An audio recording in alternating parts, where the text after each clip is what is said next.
بسم الله والصلاة والسلام على رسول الله. سبحانك لا علم لنا إلا ما علمتنا إنك أنت عليم الحكيم. ادعمونا بالاشتراك والتعجب ومشاهدة الفيديو.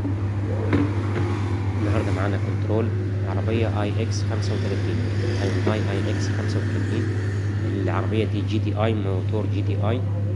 جاي بمشكلة ان في العربية حرقت الموبينة اتحرقت، وبعد كده غيروا الموبينة اللي غيروها مش شغالة يعني، والعربية بتتفتف ومقطعة.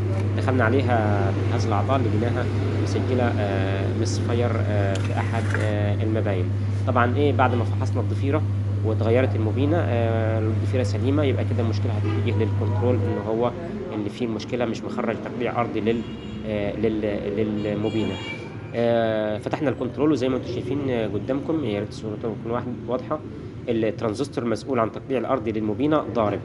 الترانزستور، طبعا احنا قدامنا 4 ترانزستورات هم، بجرب لكم عليهم الكاميرا اهو، اشاور لكم عليه. ده الترانزستور بتاع احد المباين. الترانزستور ده باين عليه من شكله انه ضارب فيه مشكله. هو الفصل اللي حرق الموبينه، اداها ارض مستمر، اتحرقت الموبينه، وبعد كده فصل خالص بعد ما غيروا الموبينه بواحده جديده. طبعا من غير ما نقيس الترانزستور اللي هو رقمه ان جي دي 8201 اي جي.